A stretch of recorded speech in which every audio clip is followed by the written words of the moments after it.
کیا بکواس کی ہے تم نے بی بی جان سے؟ وہ ابھی فریش ہو کر نکلی تھی۔ اس کی آنکھیں رونے سے کافی سوج چکی تھیں۔ اس کا اداس چہرہ اس کے دل کی حالت صاف عیاں کر رہا تھا۔ سر پر تولیہ لپیٹے ابھی وہ باہر نکلی ہی تھی کہ اذلان اس کے سامنے آ کھڑا ہوا۔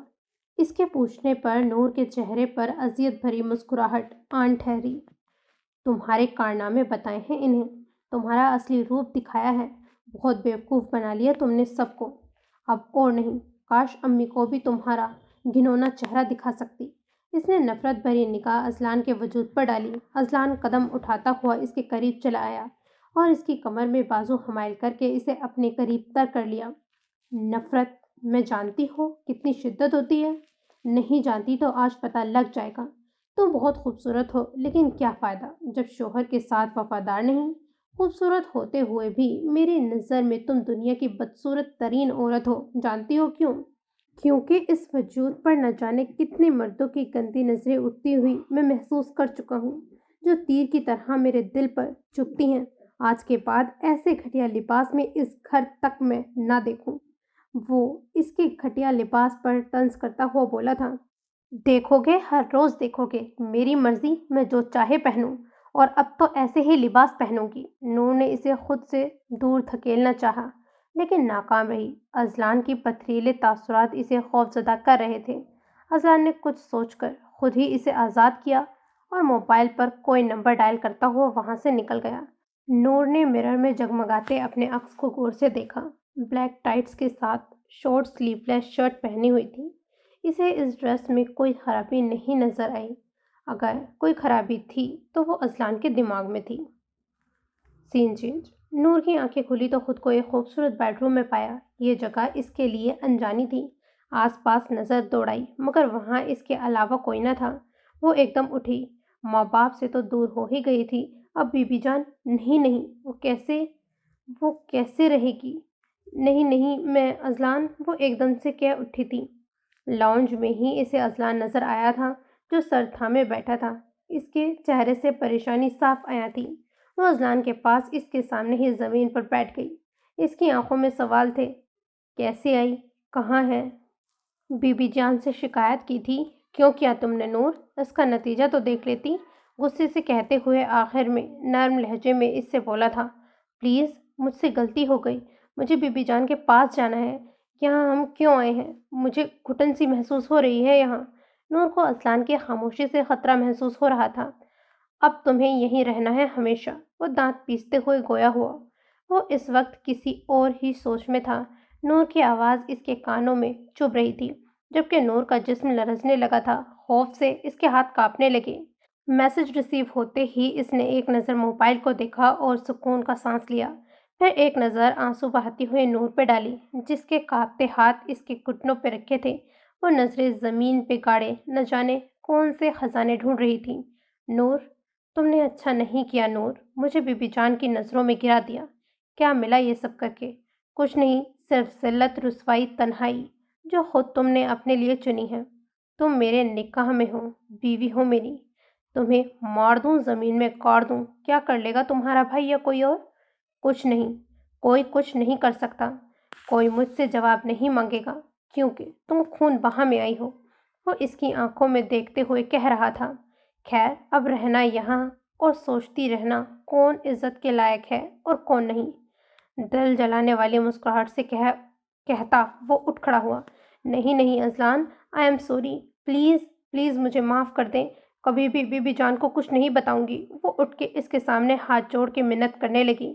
مجھے تم پہ رحم نہیں آ رہا، جانتی ہو، امان کو بھی نہیں آیا تھا عمر پہ۔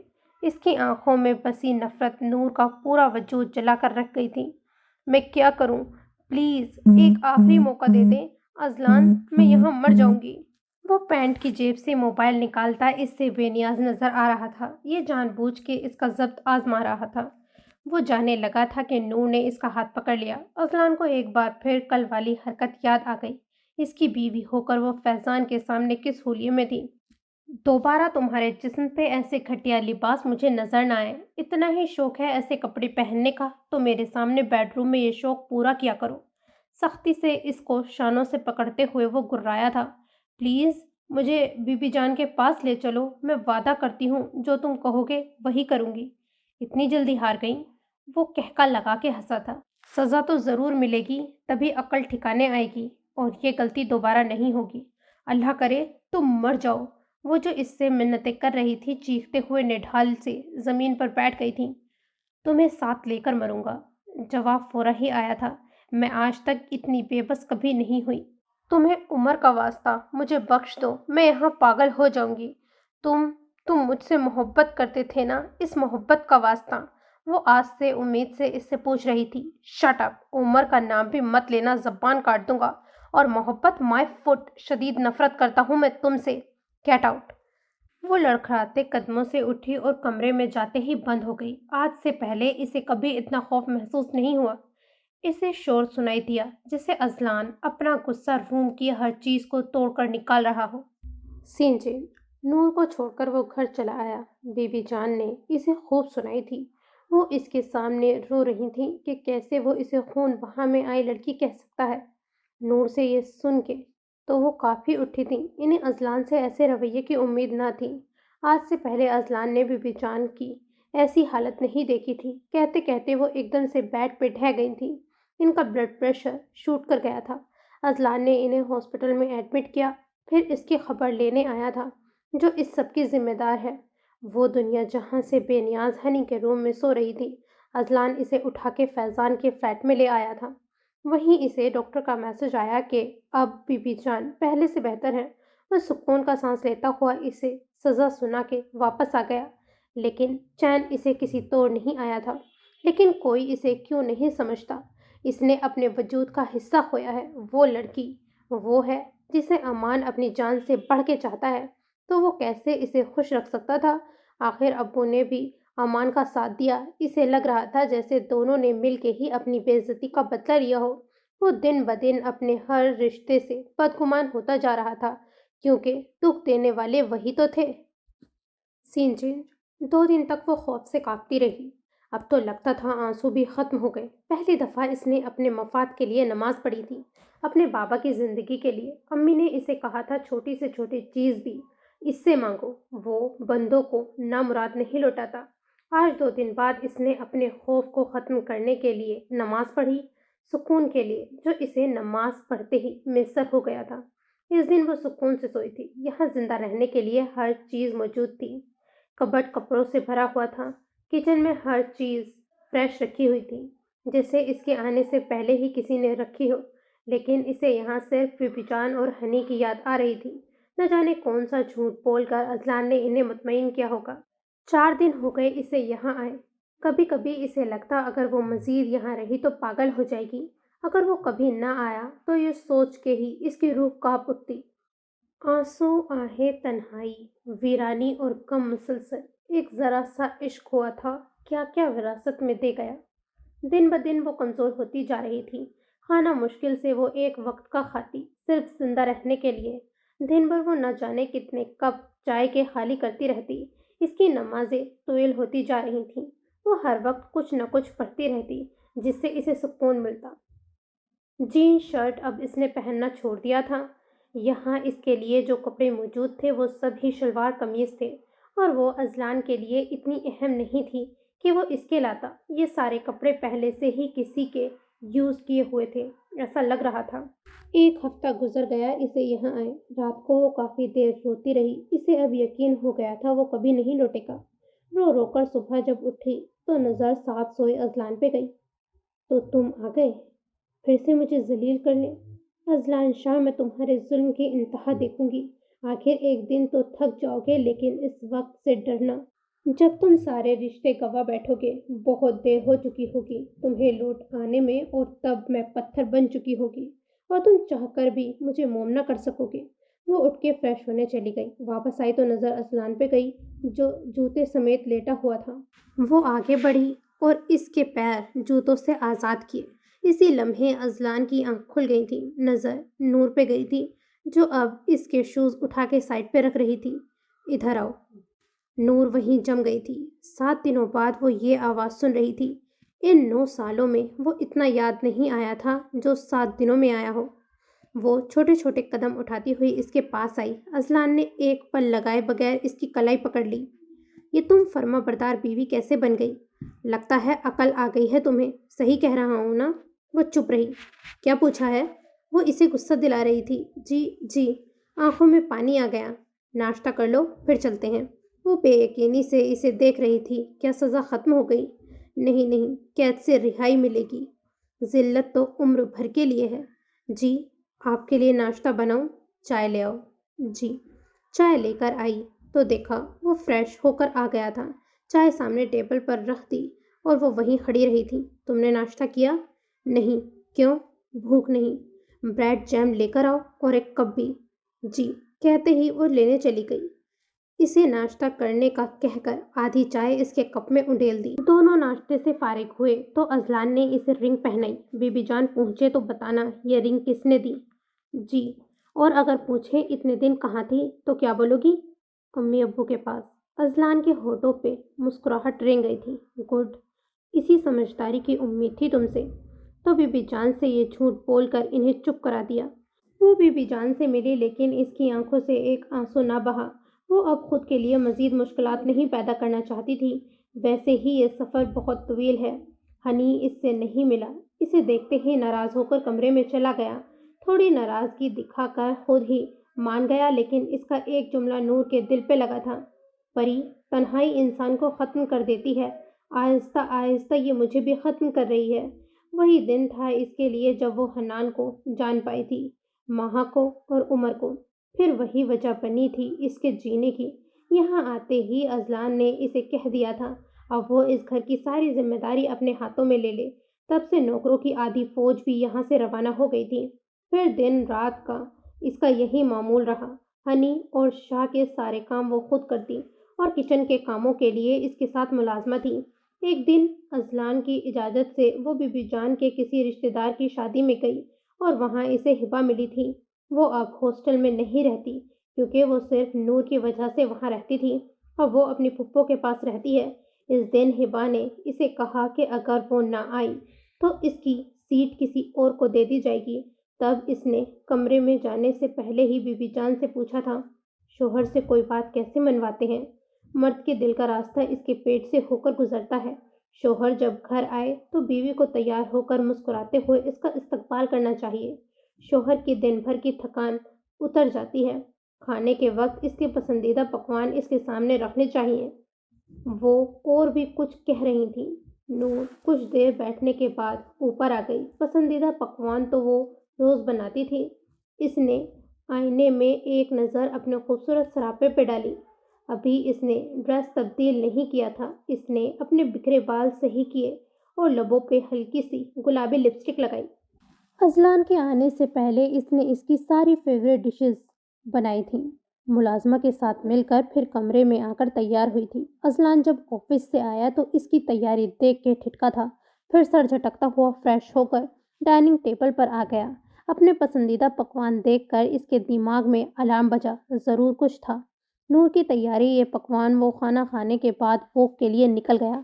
نور نے اس کے جانے کے بعد بے دلی سے ایک آخری ٹچ اپ دیا۔ کولون کی مہک اسے کمرے میں محسوس ہو رہی تھی۔ وہ قدم اٹھاتی دروازے کی طرف جانے لگی۔ اذلان اسے بیڈ پہ ہی نظر آ گیا۔ وہ کھانے کے بعد روز ہی واک کرنے جاتا تھا۔ آج بھی وہ وہیں سے لوٹا تھا۔ اس نے اپنی شال اتار کے بیڈ پہ پھینکی۔ نور تیز ہوتی ہوئی دھڑکنوں کے ساتھ اس کے سامنے کھڑی ہو گئی۔ اذلان نے نظر اٹھا کے اسے دیکھا جو بھیگی ہتھیلیوں کو آپس میں رگڑ رہی تھی۔ اگلے ہی لمحے اس کا ہاتھ پکڑ کے پاس بٹھایا۔ بولو، اذلان نے پیروں کو چپل سے آزاد کرتے ہوئے کہا۔ اسے دیکھتے ہی نور کے الفاظ منہ میں ہی دم توڑ گئے۔ اسے اپنی بے بسی پہ رونا آ رہا تھا۔ اتنی محنت کی تھی اس نے میڈیکل کے لیے، اس کا ایڈمیشن بھی ہو گیا تھا لیکن آخری وقت پہ اس کی قسمت نے اسے دھوکہ دے دیا۔ اذلان، آنسوؤں کا گولا اس کے حلق میں پھنس گیا تھا۔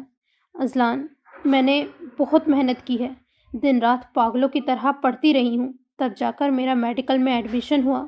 پلیز مجھے اپنی اسٹڈیز کمپلیٹ کرنے دیں، پلیز میں گھر اور پڑھائی مینیج کر لوں گی، پلیز، وہ بھرائی ہوئی آواز میں کہتے ہوئے اس کے چہرے کے اتار چڑھاؤ دیکھتی رہی۔ اذلان نے ہاتھ بڑھا کے اس کے چہرے کی آوارہ لٹ کو کان کے پیچھے کرتے ہوئے کہا، میں خوبصورت آفرز کو ٹھکرایا نہیں کرتا۔ اس کے چہرے پہ مسکراہٹ تھی، کھوکھلی مسکراہٹ۔ اپنی اس ناقدری پہ وہ پھوٹ پھوٹ کے رو دی اور وہ ہنستا رہا، اس کا مذاق اڑاتا رہا۔ کاش کاش اس لمحے اسے موت آ جائے، وہ اب کبھی اس کے سامنے سر نہیں اٹھا سکے گی۔ کل تمہیں زندگی سے بھرپور تحفہ ملے گا، تمہارے 18ویں جنم دن کا تحفہ، امید ہے تمہیں پسند آئے گا۔ صبح سے وہ جس کے لیے بے قرار تھی وہ تحفہ اس کے سامنے تھا۔ وہ جانتی تھی اس کے لیے کوئی موت کا پیغام ہی آیا ہوگا، لیکن کیا؟ اب تک جو ہو چکا ہے اس سے بدتر کیا ہو سکتا ہے؟ اس نے لفافے کو کھولا تھا اور اندر سے جو نکلا وہ اس کی روح ہلا گیا تھا۔ اماں، وہ انسان نہیں حیوان ہے، دیکھیں دیکھیں اس نے سب ختم کر دیا۔ میری محنت، میرے خواب سب ٹوٹ کے بکھر گئے ہیں، ریزہ ریزہ ہو گئے۔ میرے خواب دیکھیں، کچھ نہیں رہا ہے، میرے پاس خالی ہاتھ ہوں میں۔ وہ چیخ چیخ کے رو رہی تھی، کبھی اپنے بال نوچنے لگ جاتی۔ اماں اسے سنبھالتے ہوئے خود نڈھال ہو رہی تھیں۔ پھر ایک دم سے وہ اٹھی اور سارے پیپرز جلا کے راکھ کر دیے۔ کچھ دیر پہلے اسے ڈرافٹ سے ایک اینولپ وصول ہوا تھا۔ اسے کھولتے ہی اس کی دنیا اجڑ گئی۔ اس اینولپ میں اس کے ڈاکومنٹس تھے۔ اس کا ایڈمیشن کینسل کر دیا گیا تھا اور فیس کی آدھی رقم رولز کے مطابق واپس دے دی گئی تھی۔ رات کو جب وہ گھر لوٹا تو اپنا بکھرا وجود لیے وہ اس کے سامنے تھی۔ کیوں کیا میرے ساتھ ایسا؟ یہ تلخ زندگی قبول کر تو چکی تھی۔ بیوقوف تم خود ہو، شیر کے پنجرے میں ہاتھ ڈالا تھا تم نے، کیسے وہ اپنا نقصان وصول کیے بغیر تمہیں آزادی دیتا؟ اذلان نے کوٹ اتار کے سامنے کھڑی ہوئی نور پہ اچھالا، جو ناسمجھی سے پتھر بنی اس کے سامنے کھڑی تھی۔ اذلان نے بے حد قریب آ کر اس کا بازو دبوچا تھا۔ میرے لیپ ٹاپ سے جب تم نے اپنے سر کو میل بھیجی تھی، اپنا رونا رویا تھا، دکھوں کی داستان سنائی تھی، اسی وقت صرف ایک کال سے میں نے تمہاری ایڈمیشن کینسل کرا دی۔ بہت جیلی تم نے اپنی آزادی، اب قید رہنا زندگی بھر اس پنجرے میں۔ ویسے بھی یونیورسٹی جا کر کیا گل کھلاتی رہی ہو سب خبر ہے مجھے۔ اور ہاں، آخری بات، میرے علاوہ کسی اور مرد کا نام تمہاری زبان پر ہوا تو وہ دن تمہاری زندگی کا آخری دن ہوگا، سمجھی؟ چاہے وہ تمہارے سر ہوں یا وہ گھٹیا رافع، اور نہ ہی میرے لیپ ٹاپ سے کسی ایرے گہرے کو میل بھیجنے کی ضرورت ہے۔ اس کی آنکھوں میں دیکھتے ہوئے ایک ایک لفظ چبا کر بولا اور اسے دھکیلتا ہوا فریش ہونے چلا گیا۔ ہیپی برتھ ڈے پری، یہ سب تم نے کیسے اور کس سے منگوایا؟ بابا کہتے ہیں جو چاہیے ہو عاصم انکل سے بولوں وہ فوراً سے لا دیں گے۔ تمہیں کیسے پتا کہ میری برتھ ڈے ہے؟ ویسے ہی جیسے آپ کو پتا ہے۔ آج جتنا وہ روئی تھی اتنا ہی ہنی اسے ہنسا رہا تھا۔ دن گزرتے گئے۔ یہ نور شاہ کی قسمت تھی، اذلان آئے دن اسے تذلیل کرتا، چھوٹی چھوٹی بات پہ ہاتھ اٹھانا جیسے اس کی عادت بن چکی تھی، اور انہی گزرتے دنوں میں وہ موم کی گڑیا پتھر بن گئی، جسے اب وہ چاہے جتنی بار سر ٹکرائے لیکن وہ موم نہیں ہوگی۔ سین چینج۔ وہ اندھا دھند سڑک پہ گاڑی دوڑائے جا رہا تھا۔ آج یہ کیسا قیامت سا سما تھا۔ وہ سب ہار بیٹھا، اپنی محبت، غرور، عزت، اور کیا پایا تھا اس نے؟ نفرت۔ ہاں، نفرت۔ ان آنکھوں میں کتنی نفرت تھی اس کے لیے۔ مزید ایک لمحہ رکتا تو اس کے سامنے گھٹنوں کے بل بیٹھ کے پھوٹ پھوٹ کے رونے لگتا، التجا کرتا کہ نہ دیکھ ان نفرت خیز آنکھوں سے، ان آنکھوں سے رواں رواں جل اٹھتا ہے میرا۔ کیسے برداشت کرتی تھی وہ اس کی نفرت؟ کیسے؟ کہاں سے لاتی تھی اتنا حوصلہ؟ ایک دم سے اس نے بریک لگائی۔ آنسوؤں سے تر چہرے کے ساتھ منظر بار بار اس کی آنکھوں کے سامنے دھندلا جاتا۔ ایکسیڈنٹ ہوتے ہوتے وہ بال بال بچا تھا، وہ اب کیسے اس کے سامنے جائے گا؟ وہ تو اس کی معافی کے لائق تک نہیں۔ یا اللہ، کیا ہو گیا ہے مجھ سے؟ اب کبھی اس سے نظریں ملا بھی پاؤں گا یا نہیں؟ اذلان نے آنکھیں صاف کر کے کار اسٹارٹ کر دی۔ گھر کا سوچ کے تو اس کے پسینے چھوٹنے لگتے۔ اب ایک ہی جگہ تھی، وہ فلیٹ جہاں اس نے نور کو رکھا تھا، فیضان کا فلیٹ۔ پریزنٹ۔ سب اس وقت تھکے ہارے گھر لوٹے تھے۔ عنایہ احمد کو لے کر سونے چلی گئی، جو نیند میں بمشکل چل رہا تھا، اور مرد سب وہیں لاؤنج میں رکھے صوفوں پر بیٹھ گئے تھے۔ آج سونے کا موڈ نہیں ہے، میری سالوں کی دلی مراد پوری ہوئی ہے، آج تو محفل جمے گی۔ آج فیضان خوشگوار موڈ میں تھا۔ عائشہ، چائے بنا دو سب کے لیے، فیضان نے کمرے میں جاتی ہوئی عائشہ سے کہا۔ جی، کہتے ہی عائشہ کچن میں چلی گئی تھی۔ نور بھی اس کے پیچھے ہی جانے لگی کہ عمر اسے پکار بیٹھا تھا۔ مما، جا نماز کہاں ہے؟ اس وقت کون سی نماز؟ نور اسے ایسے دیکھنے لگی جیسے پوچھ رہی ہو دماغ ٹھکانے پر ہے تمہارا؟ نماز تو اس کی تینوں بیٹے وقت کی پابندی کے ساتھ پڑھتے تھے۔ اذان ایک ایک کو گھسیٹ کے لے جاتا۔ اب بھی اسے پتا تھا تینوں نے پڑھی ہوگی۔ شکرانے کے نفل پڑھوں گا، بلا فائنلی نیچے شفٹ ہو گئی ہے۔ میر کے مکے سے وہ کررا اٹھا تھا۔ بھائی آپ کے ساتھ بیٹھنا ڈینجرس ہے۔ ہائے مر گیا، پورے پہلوان ہیں آپ، عمر اپنا بازو سہلاتا ہوا کہنے لگا۔ نور کچن میں چلی آئی تھی، جبکہ حیا جو ویسے ہی شاہزر کی نظروں سے پزل ہو رہی تھی غصہ پی کے رہ گئی تھی۔ تمہیں نہ شفٹ کر دوں کوارٹرز میں؟ میر کی بات پہ وہ خاموش ہو گیا تھا۔ اتنے ہی تنگ ہو تو بتا دیتے، آج ہی رخصتی بھی ہو جاتی، میں تو تیار تھا۔ حیا جو بھاری شرارے کے ساتھ بامشکل چل پا رہی تھی، اپنا سر جھکا گئی تھی، شرم سے اس کا برا حال ہو رہا تھا۔ وہ ہیلز کے ساتھ تیز تیز چلنے کی کوشش کر رہی تھی۔ شانی جو اس کا شرارہ سنبھال رہی تھی اچانک حیا کے تیز چلنے سے حیران ہو گئی، پھر اس کا سرخ چہرہ دیکھ سمجھ گئی تھی۔ شاہزر نے اس کی تیز چلتی ہوئی رفتار کو دیکھ کر بمشکل اپنا کہکا روکا تھا۔ برخوردار، جب تک تمہاری عقل ٹھکانے نہیں آ جاتی رخصتی کا سوچنا بھی مت۔ آج نوکری ہے، کل نہیں ہوئی پھر یہ رسک میں نہیں لے سکتا، اسی لیے عقل سے کام لو اور فیملی بزنس جوائن کر لو، فیضان نے سنجیدگی سے کہا۔ یہ وہاں بیٹھے سب نقوش کی ہی خواہش تھی۔ شاہزر کان بند کرتے ہوئے بس سر ہاں میں ہلاتا رہا۔ فیملی بزنس جوائن کرنے کا اس کا کوئی ارادہ نہ تھا۔ کر لے گا، جلدی کیا ہے؟ اگر وہ خود سے محنت کر کے ترقی کرنا چاہتا ہے تو بھلا اس میں کیا برائی ہے؟ عائشہ نے ٹرے ٹیبل پہ رکھتے ہوئے کہا، بھائی اپنا فیملی بزنس ہے تو بھلا دوسروں کی جی حضوری کرنے کا فائدہ؟ اس سے اچھا ہے باپ کی جی حضوری کرے، آخرت بھی سنور جائے گی۔ فیضان نے چائے کا سپ لیتے ہوئے کہا۔ عائشہ کمرے میں جا چکی تھی۔ وہ سنوار لوں گا، شاہزر کوفت سے بڑبڑایا تھا۔ چھوڑو یار فیضان، تم بھی پیچھے ہی پڑ گئے ہو، جب دل چاہے گا جوائن کر لے گا۔ باقی سب بھی اکتا گئے تھے اس فضول سی بحث سے۔ میر نے شاہزر کو دیکھا تھا جس کے چہرے سے آج مسکراہٹ جا ہی نہیں رہی تھی۔ سین چینج، تم اس وقت یہاں؟ فیضان نے آئی برو اچکا کے پوچھا تھا۔ اس وقت رات کے 4 بج رہے تھے۔ اس کے سر میں شدید درد تھا۔ وہ ٹیبلٹ لے کر سویا تھا، لیکن مسلسل بیل کی آواز سے اس کا غصہ 7ویں آسمان پہ پہنچ گیا تھا۔ اذلان اسے نظر انداز کرتا ہوا دوسرے کمرے میں آ گیا جہاں نور ٹھہری تھی۔ اذلان کیا ہوا ہے؟ آنکھیں سرخ کیوں ہیں؟ روئے تھے تم؟ وہ پریشان سا اس سے پوچھ رہا تھا۔ بتاؤ، عمر سے ملنے گئے تھے؟ وہ چپ رہا تھا۔ بتا رہے ہو یا بی بی جان کو کال کروں؟ فیضان، میں نے اپنے ہاتھوں سے سب ختم کر دیا، بہت تکلیف پہنچائی ہے میں نے اسے۔ غصہ آتا تھا جب وہ مجھے آگے سے جواب دیتی تھی۔ میں نے اس کے ساتھ بہت غلط کیا۔ وہ بہت معصوم ہے، میرے ہر ظلم کو برداشت کرتی رہی، میرے سامنے آنسو بہانے سے بھی ڈرتی رہی تھی۔ ہر وقت اس کی آنکھوں میں خوف ہوتا تھا میرے لیے۔ اب جب میں محبت کے لیے ترس رہا ہوں، وہ نفرت کرنے لگی ہے مجھ سے۔ وہ بھرائی ہوئی آواز میں کہتے ہوئے رو پڑا۔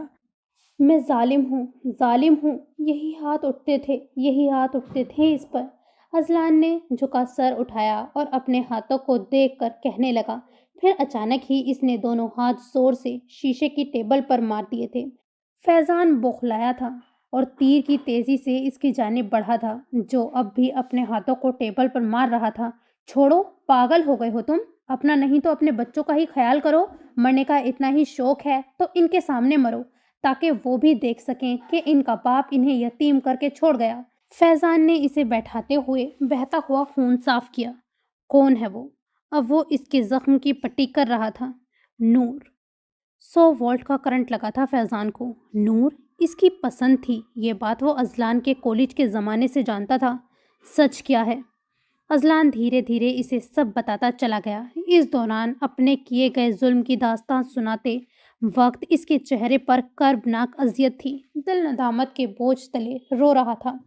فیضان کا دل چاہا تھا گولیاں اس کی الٹی کھوپڑی میں بوند دے، جس نے اس سے سوائے جھوٹ کے کچھ نہیں بولا۔ بقول اذلان کے عظیم شاہ کی طبیعت خرابی کی وجہ سے ان کا نکاح ہوا تھا۔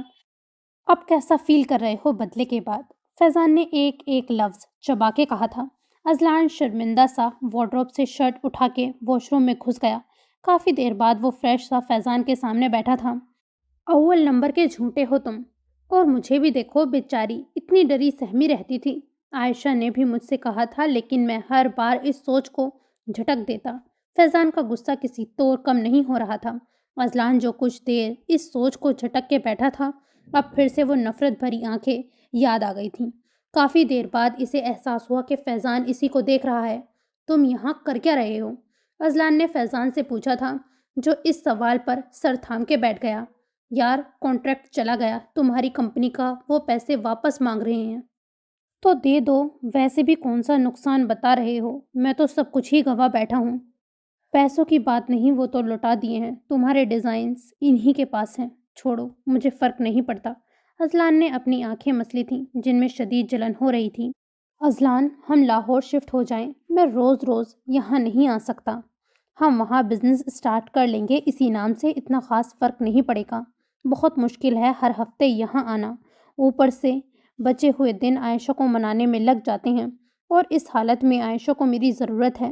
اب میں 1 ماہ تک چکر نہیں لگا پاؤں گا، تم ہینڈل کر لینا، لیکن کل میں آفس آ جاؤں؟ تم صحیح کہہ رہے ہو، مجھے بھی اس شہر سے وحشت سی ہونے لگی ہے۔ ہم جلد از جلد وائنڈ اپ کر کے لاہور شفٹ ہو جائیں گے، باقی میں سنبھال لوں گا، تم بس کل چلے جانا۔ میری ہمت نہیں ہے، کل مجھے اہم کام نمٹانے ہیں، اور پلیز اب میں اکیلا رہنا چاہتا ہوں۔ سین چینج۔ وہ گہری نیند سو رہی تھی جب کسی کے مسلسل بولنے کی آواز سے اٹھ بیٹھی۔ سامنے LCD چل رہی تھی اور شاہزر بیٹھا مزے سے دیکھ رہا تھا۔ حیا کو اٹھتے دیکھ کر لبوں کو مسکراہٹ چھو گئی تھی۔ کتنا سوتی ہو؟ کب سے اٹھا رہا ہوں یار۔ حیا حیرانگی سے اسے دیکھ رہی تھی جسے کوئی پرواہ نہیں تھی۔ آپ اتنی رات کو یہاں؟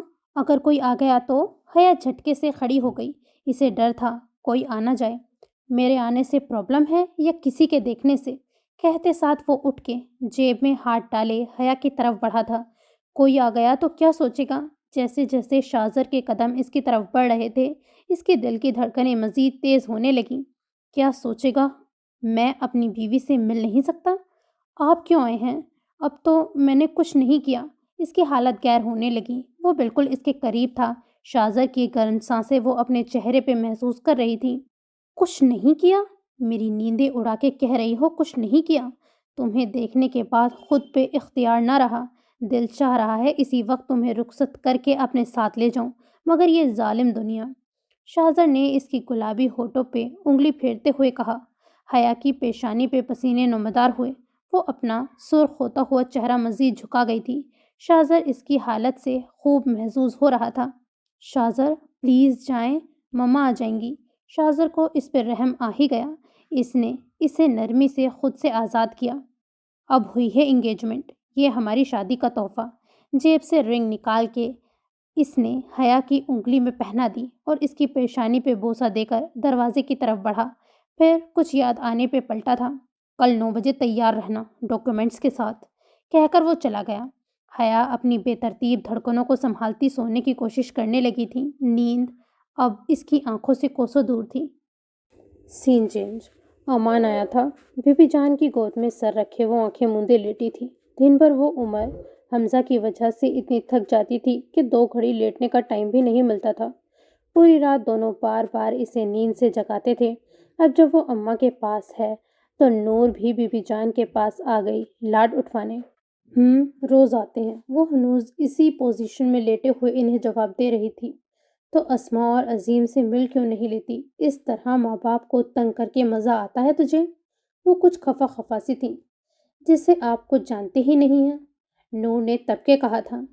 ایسا کر کے تو شاہ کو ان کی نظروں سے گرا رہی ہے۔ اذلان کے نام سے اس کی آنکھیں کھل گئی تھیں۔ بھلا اس کا یہاں کیا ذکر؟ کیا مطلب؟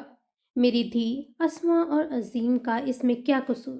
ان کو تو ایک ساتھ 3 اولادوں کا غم ملا، تو کیا چاہتی ہے وہ امان کو اذلان کے حوالے کر دیتے؟ بول۔ ان کے لہجے سے صاف غصہ جھلک رہا تھا۔ تو آپ کا مطلب ہے انہوں نے صحیح کیا، مجھے بلی کا بکرا بنایا؟ نور اٹھ بیٹھی۔ وہ اس کے ہر دکھ ہر غم سے واقف تھیں، پھر بھی وہ کیسے ان کا ساتھ دے سکتی ہیں؟ یاد ہے تو نے ایک دفعہ پوچھا تھا، مرادوں سے مانگی گئی بیٹی کے ساتھ یہ سلوک کیا؟ جانتی ہے میں چپ کیوں تھی؟ کیونکہ میرا اعتبار ٹوٹا تھا۔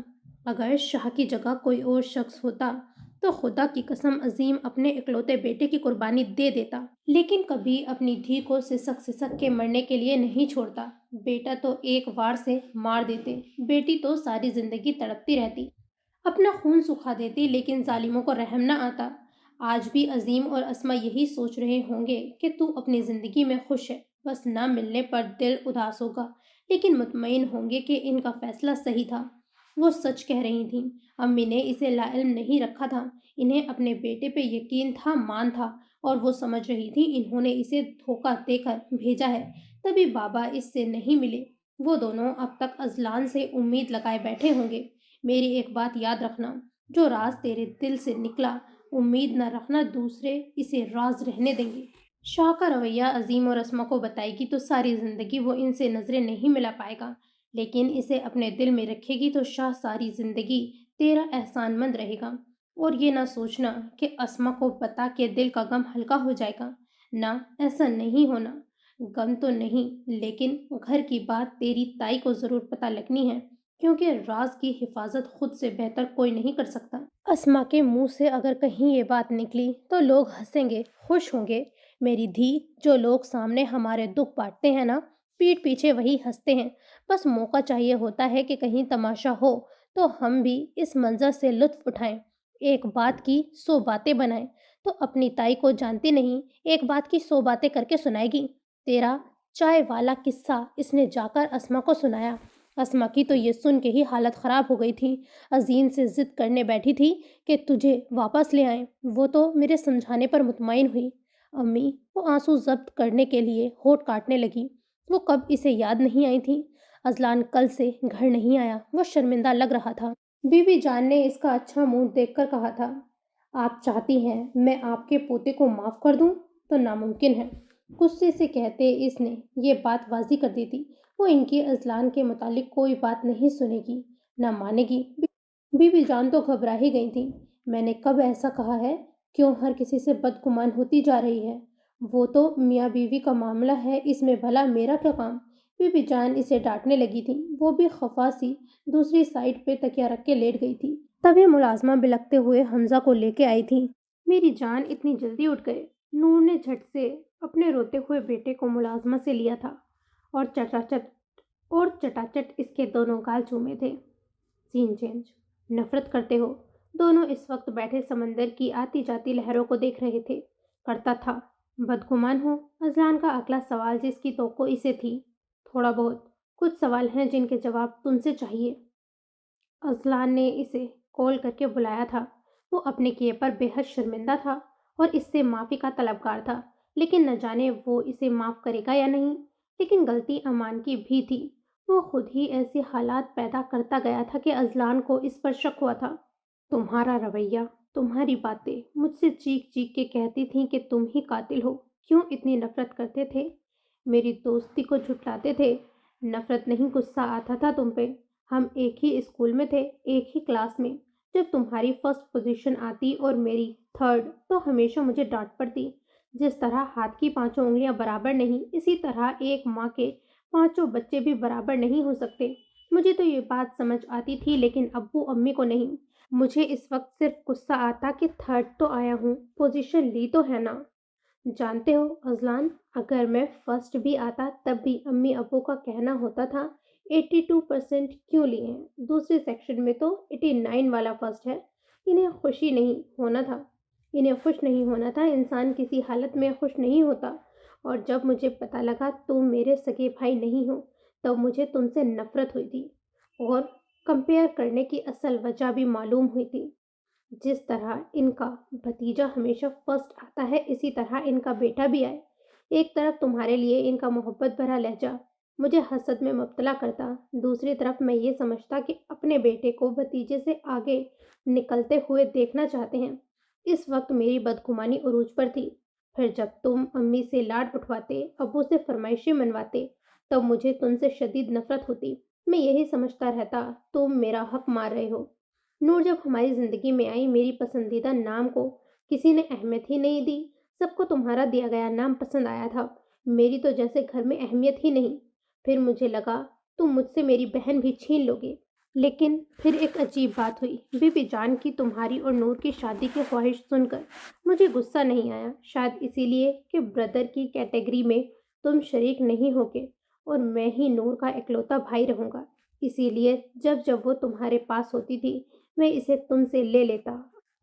اگر نہ دیتے تو تم سے نور کا جڑا ہوا رشتہ پوچھتا۔ خیر، بہن تو تم اسے کہہ نہیں سکتے تھے، اسی لیے شرافت سے مجھے تھما دیتے تھے۔ تمہارا ایڈمیشن ہو گیا، میرا نہیں ہوا۔ ابو کتنے خوش تھے تم اندازہ نہیں لگا سکتے۔ پھر تمہارے جانے کے بعد گاؤں کے حالات دیکھ کر ابو نے مجھے کہا کہ مجھے پولیس فورس جوائن کر لینی چاہیے۔ پہلی بار انہوں نے کچھ مانگا تھا، میں کیسے منع کرتا، حالانکہ مجھے انٹرسٹ نہیں تھا، لیکن بعد میں خود ہی ڈیولپ ہوتا گیا۔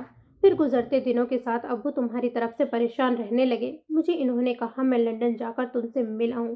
وہ تمہاری جاب کی بات سے شک میں مبتلا ہو گئے تھے، اور یہ شک روز آ کر تائی ان کے دماغ میں ڈالتی تھی۔ ایک دن نور سے برداشت نہ ہوا اور تائی کو اس نے اچھا خاصا سنا کے بھیج دیا۔ اس دن بابا اور مجھے احساس ہوا کہ نور تمہارے حوالے سے بہت حساس ہے، بہت آگے نکل چکی ہے۔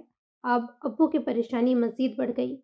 روز مجھے کہتے کہ ایک نظر تمہیں دیکھ آؤں۔ تنگ آ کر میں نے انہیں تمہاری طرف سے مطمئن کر دیا، یہ کہہ کے کہ ایک آدمی کو بھیج کر پتہ لگوا لیا ہے۔ پھر ایک کیس سولو کر کے 2 ہفتوں بعد گھر لوٹا تو امی سے پتہ چلا نور آئی ہے، جو آتے ہی کمرے میں بند ہو گئی۔ میں فوراً اس کے پاس گیا اور اس کی حالت دیکھ کے حیران رہ گیا، جو رو رو کر خود کو ہلکان کر رہی تھی۔ آذر نے اسے تمہارا نکاح نامہ اور بچوں کی برتھ سرٹیفکیٹ دیے تھے۔ اس وقت میں اپنی خوشی میں بہن کے آنسوؤں کو فراموش کرتا ان پیپرز کو ویریفائی کرانے چلا گیا۔ پھر خوشی خوشی وہ پیپرز ابو کو دکھائے تھے اور انہیں مکمل طور پر تم سے بدظن کر دیا، پر مجھے نہیں پتا تھا اس کا نتیجہ ہارٹ اٹیک کی صورت میں نکلے گا۔ اس وقت میں اتنا پریشان تھا کہ مجھے خود نہیں پتا تھا میں نے تم سے کیا کہہ دیا ہے۔ اگر کچھ دیر اور تم وہاں رہتے تو شاید میرے دماغ کی نسیں پھٹ جاتی۔ ابو کے گھر لوٹنے کے بعد میں خاموش رہنے لگا، ان کے سامنے جانے کی ہمت نہ ہوئی تھی۔ پھر امی سے تمہارے سچ جاننے کے بعد ابو مجھ سے ناراض ہو گئے تھے۔ ایک اور پریشانی، آذر روز نور کی یونی جانے لگا تھا۔ میں اسے وارن کرتا رہا لیکن اس پہ کوئی اثر نہ ہوا تھا۔ انہی دنوں عمر اور ماہ نور کا قتل ہوا تھا۔ ابو نے مجھے فون کر کے کہا میں کچھ دن فیضان بھائی کے پاس چلا جاؤں، وہیں میرے لیے سیف جگہ ہے۔ اذلان بری طرح سے چونکا تھا، جسے وہ پوری دنیا میں ڈھونڈتا پھر رہا تھا وہ اس کے پاس ہی تھا۔ مجھے غصہ آیا تھا کہ تم مجھ پر شک کر رہے ہو، پھر اپنے الفاظ یاد آتے تو صبر کر جاتا۔ تم نے کافی دفعہ میری طرف دوستی کا ہاتھ بڑھایا اور ہر بار میں نے جھٹکا تھا۔ اس وقت مجھے اپنے بچکانے رویے پہ غصہ آتا تھا۔ میرے پیچھے ابو نے نور کی شادی کر دی، یہ بات مجھے کافی ماہ بعد پتہ چلی تھی، اور میرا دل چاہتا تھا کہ تمہارا سر پھاڑ دوں۔ اس کے لہجے سے غصہ جھلک رہا تھا۔ تمہیں کیسے پتہ لگا کہ آذر خونی ہے؟ لاسٹ کال ماہا کو اسی کی آئی تھی۔ زوار کا کیس ہمارے ڈپارٹمنٹ کے ایک آفیسر کے پاس تھا، انہی سے پتہ لگا وہ ایک خونی ہے، غریبوں کو مشکل وقت میں پیسے دے کر ان سے دگنا وصول کرتا ہے۔ جب وہ اس کی بڑھتی ہوئی رقم ادا نہیں کر پاتے تو بیچارے خون سے رنگ جاتے ہیں۔ اس شخص نے اپنے بہنوئی تک کو قتل کر دیا، اپنے ہی معصوم بھانجوں کو نشے کا عادی بنا دیا، تو وہ عمر کو کیسے چھوڑ دیتا؟ عمر کے ذکر پہ اذلان کو اپنی آنکھیں جلتی ہوئی محسوس ہو رہی تھیں۔ سین چینج۔ مما پلیز معاف کر دیں، میرے بابا کو انہوں نے بہت سزا کاٹ لی ہے اپنے جرم کی۔ وہ نور کو بیڈ پہ بیٹھا کے اس کے سامنے گھٹنوں کے بل بیٹھا التجا کر رہا تھا۔ میر، میں معاف کر چکی ہوں، پر نہ جانے کیوں اعتراف کرنے سے ڈر لگتا ہے۔ آنسو اس کی آنکھوں سے نکل کے چہرہ بھگو رہے تھے۔ کیسا ڈر؟ وہ نرمی سے پوچھ رہا تھا۔ نور کو سمجھ نہیں آ رہا تھا کیسے کہے۔ ساری زندگی اذلان اس سے معافی مانگتا رہا ہے، پھر وہ محبت کا دعویٰ کیسے کرتا ہے؟ اسے تو بس معافی چاہیے، اور معاف کرنے کے بعد اگر وہ اس سے لاپرواہ ہو گیا تو؟ میری طرف دیکھیں، کوئی ڈر نہیں ہے۔ آپ آج تک یہ بات جان نہیں پائی ہیں آپ ان کی زندگی میں کتنی اہمیت رکھتی ہیں۔ ڈر آپ کو اس بات کا ہے کہ وہ بدل جائیں گے؟ وہ پوچھ رہا تھا۔ انہوں نے اتنے سالوں میں آپ کو یہی تو یقین دلایا ہے کہ ماہنور مما ان کی زندگی میں کوئی اہمیت نہیں رکھتی۔ آپ آج تک غلط فہمی میں جی رہی ہیں کہ انہیں صرف گلٹ ہے، یہ سچ نہیں۔ کبھی ان کی آنکھیں پڑھیں گی تو فخر کریں گی اپنی محبت پہ، خود پہ۔ وہ نرمی سے اسے سمجھا رہا تھا۔ پلیز مما، معاف کر دیں انہیں، آج کل ان کا بی پی بھی کنٹرول میں نہیں ہے، ان کی حالت دن بدن گرتی جا رہی ہے۔ باہر سے جتنے وہ تندرست دکھتے ہیں نا، اندر ہی اندر کمزور ہوتے جا رہے ہیں۔ ایک دن آپ کے کہنے پہ میں نے کسی کا دل ٹوٹنے سے روکا تھا، آج آپ کی باری ہے۔ اس دن میں نے آپ کی مانی تھی، آج آپ کو میری ماننی پڑے گی۔ نور نے بھرپور مسکراہٹ کے ساتھ سر ازبات میں ہلایا تھا۔ یہی دیکھ لے، آج تک وہ آپ کے لیے بالوں کو کلر کرتے ہیں کہ کہیں آپ کے سامنے بوڑھے نہ لگیں۔ وہ روتے ہوئے ہنسی تھی اور اس کو زور سے مکہ جڑا تھا۔ سین چینج۔ جہاں قتل ہوا تم آس پاس تھے؟ اذلان اس پہ شک نہیں کر رہا تھا، وہ بس وضاحت چاہتا تھا۔ میرا دل چاہتا ہے نکمے آفیسرز کو لات مار کے نکال دوں۔ موبائل لوکیشن ٹریس کر لی، ٹائم ان کا باپ دیکھے گا۔ وہ افسوس کرتا ہوا بولا تھا۔ میں قتل کے بعد پہنچا تھا اس علاقے میں اور میں نے ہی انہیں اطلاع دی تھی۔ ایک آدمی سے فون لے کر میرا نمبر بند ہو گیا تھا۔ قتل 5 کے قریب ہوا تھا، میں 7 بجے پہنچا تھا۔ امان اپنی صفائی پیش کرتا ہوا کہنے لگا، تمہاری چین؟ شک کر رہے ہو؟ امان نے آئی برو اچکائی تھی۔ میرے باپ کی بھی توبہ، اذلان نے دونوں کانوں کو ہاتھ لگاتے کہا تھا۔ یہ کیا ہوا؟ امان کی نظریں اس کی پٹی زدہ ہاتھ پہ پڑی تھی۔ کچھ نہیں، بس ایسے ہی، تم بتاؤ۔ تبھی ٹیکسی میں آئے ہو؟ وہ مسکراہٹ دباتا ہوا پوچھ رہا تھا۔ پھر اس کے گھوری پہ کہنے لگا، آذر جب نور سے اظہار محبت کر رہا تھا اسی وقت ہماری ہاتھاپائی ہوئی تھی، تب وہ چین بھی غائب ہے، تب سے وہ چین بھی غائب ہے۔ اذلان کے ماتھے کی نسیں پھٹنے لگی تھیں۔ تم کہاں تھے جب وہ اظہار محبت کر رہا تھا؟ سالے کے دانت توڑ دیتے، پولیس والے ہو کر بہن کی حفاظت نہیں کر سکتے؟ بس نہیں چلتا اذلان کا کہ وہ آذر کی ہڈیاں ہی توڑ دے۔ اور تم نے کون سی کی؟ آخری وقت میں آ گئے ہو ہیرو بننے۔ امان نے بھی اسی کے لہجے میں اسے باور کرایا تھا۔ تو اس کا بدلہ بھی لیا تھا؟ آدھی ادھوری خبر تو پہنچی نہیں ہوگی تم تک؟ اذلان نے اسے گھورتے ہوئے کہا۔ اسی واقعے کے بعد تو بدگمانی کے بادل ہٹے ہیں۔ مجھے اندازہ ہوا تھا کہ نور صحیح ہاتھوں میں گئی ہے۔ اذلان کو لگا کسی نے اس کے منہ پہ تھپڑ مارا ہے۔ اگر اسے میرا نور کے ساتھ رویہ پتہ لگ جائے تو فورا اندر کر دیتا الزامات لگا کے۔ اذلان سوچ کے ہی رہ گیا تھا۔ نور کے ذکر سے اس کے دل کی دھڑکن تیز ہوئی تھی۔ تم نے ان کے ساتھ کیا کیا اذلان؟ وہی جو ریپسٹ کے ساتھ کرنا چاہیے۔ سر، میم کے بارے میں کچھ بتانا ہے۔ بولو۔ سر، جس دن عظیم صاحب آئے تھے اس سے ایک دن پہلے میم سے کوئی ملنے آیا تھا۔ کون؟ اذلان نے مٹھیاں بھیج لی تھی۔ اسے خیال رافع کا آیا تھا۔ وہ اندر کیسے آیا؟ سر، ہمیں بتایا گیا تھا کہ گھر سے سامان منگوایا گیا ہے۔ شٹ اپ، اب بتا رہے ہو مجھے؟ اذلان فیضان کے فلیٹ میں چلا آیا۔ وہاں سے فریش ہو کر وہ عمر کی قبر پر گیا تھا۔ کچھ دیر اس کے پاس بیٹھ کے گھر آ گیا۔ وہ اسے دیکھنا نہیں چاہتا تھا لیکن وہ خود اس کے سامنے چلی آئی تھی، اس کی درندگی کا نشانہ بننے۔ امان خوش تھا، نور صحیح ہاتھوں میں گئی ہے، جبکہ اذلان کے ذہن میں اس واقعے سے پسینے چھوٹنے لگے۔ گولی میں نے نہیں چلوائی تھی، اذلان نے بات بدلی۔ جانتا ہوں۔ اذلان سوالیہ نظروں سے اسے دیکھنے لگا۔ آذر نے چلوائی تھی، فکر نہ کرو، بعد میں بابا کو بتا دیا تھا۔ مجھے اس سے ملنا ہے۔ ابھی نہیں، تمہارا ہاتھ ٹھیک ہو جائے اس کے بعد۔ امان نے شیطانی مسکراہٹ اذلان کی طرف اچھالی۔ وہ سمجھ کے مسکرایا تھا۔ So this is the end of this episode. Don't forget to like, subscribe and comment.